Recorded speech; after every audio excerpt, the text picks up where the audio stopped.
মম, একটা কথা বলবো? হ্যাঁ বলো বেটা।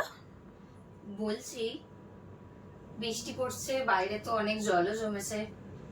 আজকে ভাবছি স্কুল যাব না। তো এটার জন্য তুমি এত ভাবছিলে? হ্যাঁ, আর একটু শুয়ে নাও। কি হবে স্কুল গিয়ে? বৃষ্টি পড়ছে, যা শুয়ে নাও। আমরাও তো একটা সময় এরকমই করতাম, বৃষ্টি পড়তো আর আমরা স্কুল যেতাম না। তো তুমি বরঞ্চ শুয়ে নাও, মেঘলা ওয়েদার, সেটাই ভালো হবে। তুমি চাপাচুপি দিয়ে আর একটু শুয়ে নাও, ঠিক আছে? মম, খুব খিদে পেয়েছে, কি খাবো মম? আসলে বেটা আজকে বৃষ্টি পড়ছে না, তাই কিছু রান্না করিনি। তোমার পছন্দের খাবার অর্ডার করেছি, এক্ষুনি চলে আসবে।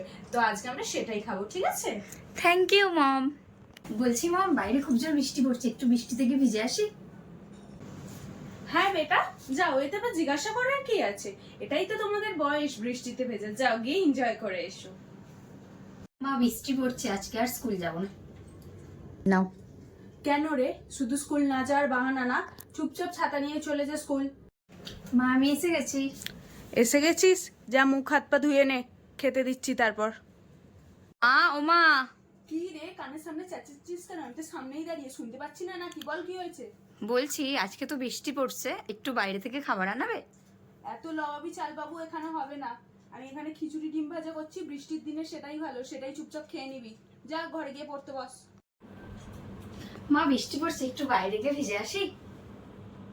চুপচাপ যা চাপা, সিরিয়ালটা ভালো হচ্ছে দেখতে দে সেটা আমাকে। এই বৃষ্টির দিনে তুই বৃষ্টিতে ভিজে জ্বর সর্দি বাঁধাবি আর আমাকে খেতে খেতে মরতে হবে না? জ্বালাবি না বলে দিচ্ছি, যা এখান থেকে।